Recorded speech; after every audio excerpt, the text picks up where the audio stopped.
Remember this: execution is not completion. Starting is not finishing. These two things are very different. Because you start something does not mean you will finish it. At some point in our lives, we've started things out and we've never completed it. We've started out a math problem and we've ended it halfway in the exam hall. Whatever the teacher wants to give me, let him give me. Right? And it's the reality of life, because when we're in school, we didn't understand it. We thought it's just a math problem, right? But then there are certain things that made us leave it halfway. There are certain factors that influence that decision, and there are also other people that no matter what, they tend to complete it even if it is rubbish, right? They say at least at all I finished, right?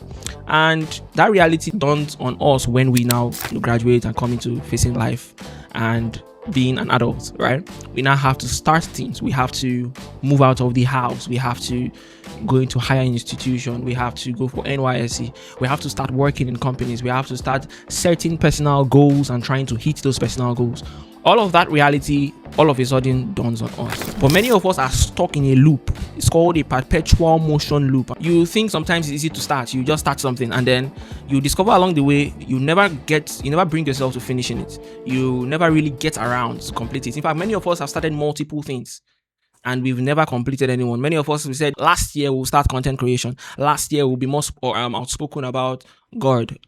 Last year would apply for jobs. Last year we'll learn a new skill, and the year ended and nothing happened. So the topic I'll be speaking on today: the distinct models for execution and completion, learning to start and finish. Many of us have New Year resolutions, and many of us have started our New Year resolutions, or some of us are experiencing some friction. This is our core problem. Many of us will start our New Year resolutions and will never finish it. Many of us will want to accomplish many goals and we will never even get close, right? And there are many factors that are involved. So section objective for today will be, first of all, by the end of this session, you will be able to understand why execution and completion require different operating systems. Number 2, you will identify which phase you are stuck in, right? Or you are addicted to. And thirdly, you will learn clear rules for starting and finishing. Number 4, you will develop the skill of switching models intentionally. Number 5, you will live with a repeatable two-phase system that you can apply on anything. And then you also resolve the emotional and psychological resistance around finishing. So the first thing you want to consider in going into understanding or stop your perpetual motion is we first of all have to understand the problem and the psychological friction. That's the first P. In order to profile any solution to any problem, you need to first of all identify the problem. Now that is key and that is crucial. If you go back to Genesis chapter 1, you would realize the same thing. Before God started dishing out solutions, he first of all saw that the earth was without form and it was void. There was chaos. What he needed to do was restore order. The first question you want to ask, or the first question we want to answer, is why starting and finishing feel harder than they should. In starting, we require a different psychological gear, while in finishing, we have a very different psychological gear. All of these reward different kinds of behavior. In reality, all of us reward ourselves somehow. So in execution, when you want to start, there is always the earlier phase where momentum is high. You need forward movement more than you need correctness. You really have an idea that you want to execute. You're curious. You're really, something has to get started. But let's recalibrate. Right? In Genesis, like I mentioned, creation comes before calibration. Sometimes many of us can't even start properly. Why? Because we are trying to make it perfect. I don't know if anybody can relate to that, right? But in Genesis, you can see a perfect model where God creates in sequence that moves from forming to feeling. Now, I know God is the author of all things perfect, or the author of all things perfect, but there is a model to really take from there. I know we cannot be God, right? Forming to feeling, there is order, but there is also progression. Something becomes real before it becomes refined. But then the truth is, for those of us that have started, right, many of us have started with a finish in mind, but without the reality of how to finish. And many of us have not started because we have completion in mind. Many of us have gotten excited about the end, right? And then you now need to start. But then we'll break it down further. But remember this, I don't know how many of us have experienced this, where we tell somebody about our goals, we are excited, we share it with them, and then all of a sudden there is no motivation anymore. It feels like your brain almost tells you you have accomplished it, so you relax. I don't know if anybody can relate to this. I've related to it many times, because sometimes I'll be like, this here, I will do this, I'll write a book, I'll this one, I'll that one, I'll that, and then you get all this hype, and then nothing to show for it after a few after a while. Why? Because your brain has already agreed with you that you have done it. It's a psychological problem that leads to either not starting or not finishing. Like I said, in order to solve a problem, you need to understand the problem, identify the problem, understand the problem, and then you can now prefer a solution, right? And then one important part, you have to accept that this problem exists. If you're listening to me, you cannot be denying the fact that, hey, no, me, I can finish things now. Bro, let's be real. All of us really are stuck sometimes. Often we don't start the ideas we have, and then you end up scrolling through social media and you see somebody else already starting it, and then you are beginning to get jealous, and then you are beginning to get anxious, and then you are beginning to feel like you are failing, and then you enter this loop of I am not good enough. But then it started with an idea that you didn't execute. And then many of us cannot even tie it back to some of these feelings that we had when we saw somebody doing what we can do. I was speaking to somebody the other day. I said there is always somebody you are jealous of. Right? Now, that jealousy can be a good thing or a bad thing, but there is always somebody you are envious and jealous of. And this person does not have to be very far. It just has to be in school. For example, when you were a child, the person coming first, if you ever desire to come first, but there's somebody coming first in your class, there is a subtle, especially people taunt you for it, there is a subtle disdain we have for them. Right? And if the person gets perks in school, like, okay, they make the person a prefect, or the person is always commended by teachers, we get jealous. We want to experience this, but we are not willing to do what that person does. Right? Now, that is one caveat. The other caveat is, what if we're even doing what the other person does, but we're not just doing it good enough as well, right? Or as well as the other person. Then you begin to tell yourself, man, I'm a failure. I can't. Why? Then you look at that person with a different eyes. Two things can happen. If you are brought up properly in a household where you are approached with love, then you can meet the person and be like, you want to be friends with that person, right? One. Or two, that person becomes your enemy till you grow up. In fact, you don't even know where this person is today. But anytime you remember your childhood and how you were taunted for trying your best, you often feel a slight, it's subtle, and this requires emotional intelligence and maturity, right? And trauma healing. There is a subtle jealousy we feel again, right? Now that translates into how we approach life.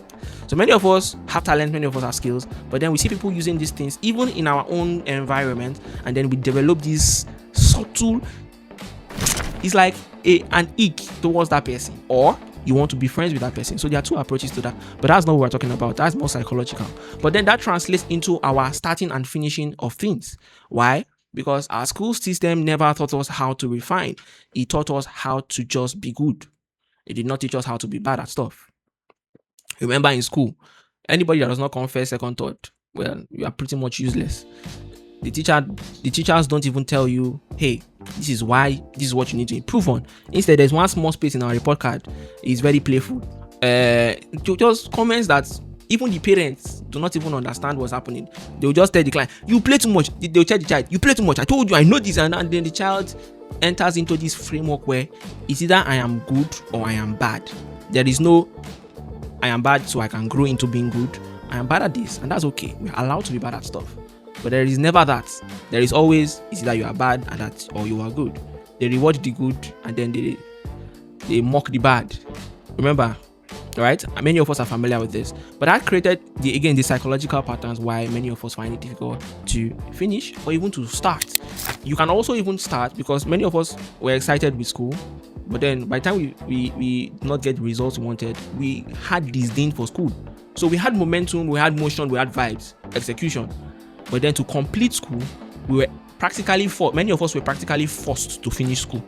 Not because we enjoyed going to school, right? We were forced. So that now is reality where nobody is here to force you to finish. You have to decide to finish. Inside of all of this, there is one thing that often got us excited to go back to school, or got us excited to do that hard thing, or for those of us that were bookworms, there is something that got us excited. Why? I would call it play. Everything was centered around fun. Either we enjoyed it, right? Now, this is the second P. Remember, the first P is what? The first P is problem and the psychology, right? Then the second P will now be, for that psychological solution or that psychological framework, you need to give yourself permission to play. For the bookworms, they enjoyed reading. It felt like play to them. It felt fun, right? It felt like an accomplishment. They enjoyed it. For the people that were forced to go to school because they know no matter what, they will carry last or they will come not first, and it was either their friends that made them really see going back to school enjoyable, or break time they had to play again, they will go to the football pitch, something. Or for the women, for the ladies rather, your female friends, you guys can gist, you guys can gossip, and all of that was fun. But do you understand one characteristic of play? Nobody is judging you per se. So give yourself permission to fail, to play rather. This is the execution phase. The execution model will be to start well, right? Primary goal, you generate motion. How do I begin without resistance? That's the core question. Remember, like I said, give yourself permission to play. I will give you this caveat. You have to remember that execution is not about quality control. It's about volume of attempts, speed of learning, and reducing the fear of the first move. Remember, we said we will separate two of them: execution, completion. The first thing you want to consider for permission to play is start with low commitment. Start with low commitment. You have an idea that you want to execute. You have a goal that you have set. Start with low commitment. You allow yourself to test direction without locking identity into one outcome. So this is where the concept of you have to learn how to fail. You have to fail in order for you to succeed comes in. Because once you test one direction and then it fails, you can always pivot. If you have not fantasized about this being the perfect plan, right? I often tell people, I said, if your idea of not wanting to start is that you don't have all the right tools, you are waiting till it's perfect, like it's not yet the perfect time, I'm in school, oh I have this responsibility, oh I have this, oh I have that, and then you wait for the idea to everything to sort of line up, you're going to wait forever. But then here's the reality: once you now find the supposed perfect time to execute, it may be too late. The sons of Issachar understood the times and knew what Israel was meant to do. Remember that. Hold that at the back of your mind, because many people have become failures. Because again, failure is not an occurrence. Failure is it becomes a person when you dwell in the situation, when you dwell in the pit of failure. So you become a failure when there is no redirection or no retrial. So this is where the problem, this is where the devil often gets many of us, is we wait for the perfect time and then we now say, yes, now is the perfect time, let me execute. And once you execute and you finish, and then it does not get the result that you dreamed about all of these months or weeks that you waited, then you tell yourself, what was not the point? Can you see? No wonder I waited. You justify the waiting because it did not perform as well as you intended for it to.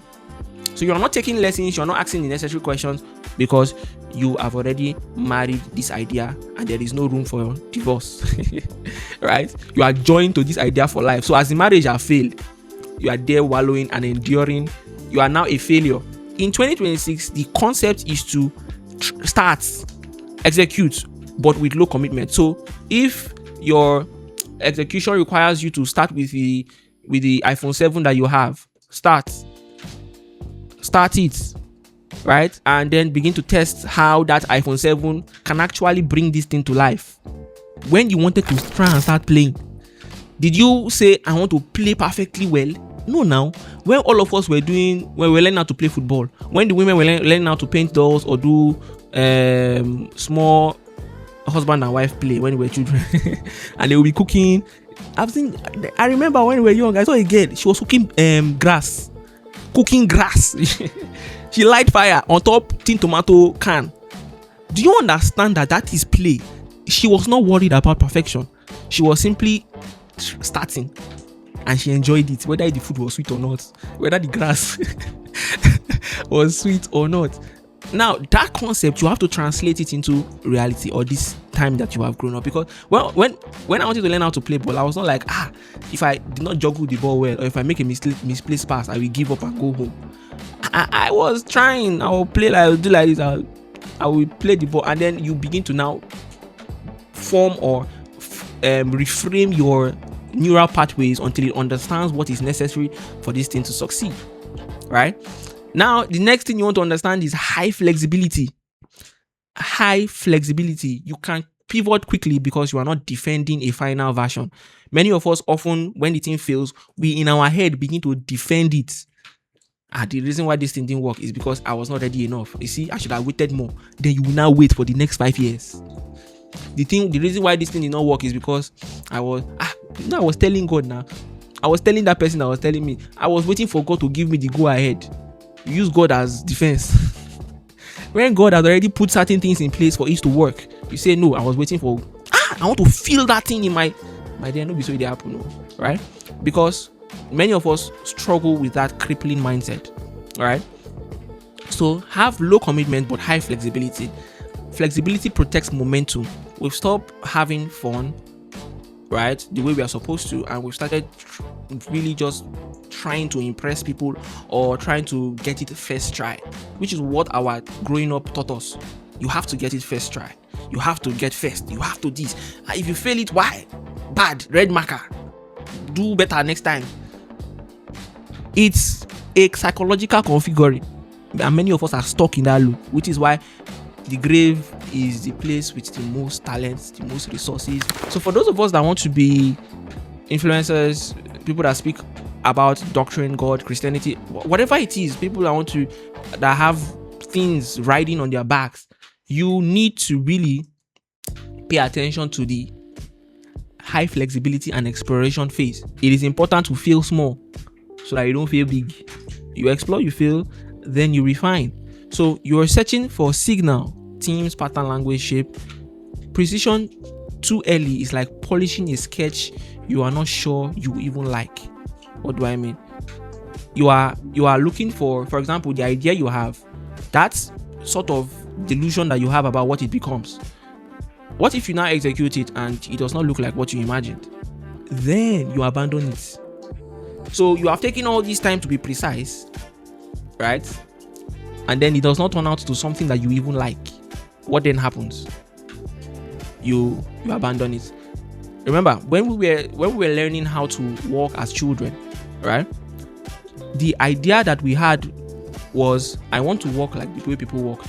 I saw my parents walking. I saw my older siblings walking. So me too, I want to walk. So you got up the first try and you landed on your butt. Did that discourage you? No. Why? Low commitment. It was not working anywhere. High flexibility. It was not particular about precision. He was exploring how to walk, so he ended up crawling first, right after he landed on his butt. Then, are you seeing the pattern? And many of us now, we don't even think before we walk. We just get up and throw one leg in front of the other. No further thinking, right? And then you need to be messy and not linear. Remember, you fell, you hit your head even, you kick against a stool. But one day you got up and started walking. You put one leg in front of the other, and it happened, right? I will not go into the side of mentors or people that help, right? That is different. This is about starting. So, execution is allowed to look like chaos, scattered notes, ugly drafts, half-formed thoughts. Mess is not failure. It is the raw material of clarity. Beginnings are often small and unimpressive. Scripture acknowledges that the start may look insignificant, but it can grow into substance. Zechariah 4 verse 10. The core behind permission to play is that playfulness reduces threat. Threat often increases avoidance, which is why many of us avoid doing what we are supposed to do. Why? You are not allowing yourself to play. Now, I want to go through some psychological states that you need to tap into. New ideas feel good, right? But then you have to harness that reward system to get movement started. So once you got an idea and then you got excited, many of us, we trust our brain.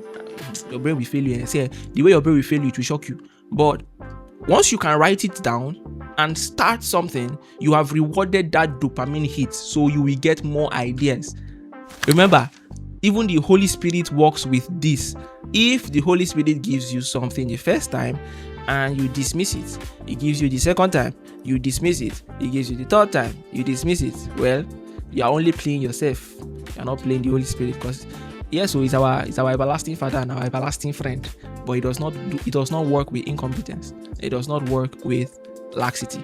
So leverage on the dopamine that you get when you get a good idea and harness it to start moving. So this new year, you got a wonderful idea, execute. You got something, execute. So when your brain senses this must be perfect, it panics and stalls. Remember that. Then you also have to be forgiving. You treat early work as draft level, not identity level. Forgiveness keeps you working instead of self-attacking. So if it does not work, forgive yourself, go on, start again, right? Don't begin to treat yourself like the way your teachers treated you in school or your friends and start condemning yourself, right? Forgiveness keeps you working instead of self-attacking. And then playfulness is curiosity-led. You ask, what happens if, not what will people think? Remember that when you were playing as a child, even as an adult, you don't care about what people think. You simply are asking yourself, what happens if I do this? Okay, what happens if I do that? For example, for those of us that play maybe adventure games or games on our phones, you are constantly guessing until you figure the game out. The concept is play, produce, progress. That is what you need to pay attention to. Start ugly, right? Ugly drafts are evidence that you are working. Start incomplete. Incompleteness is the point. It gives you room to discover. Start unconfident.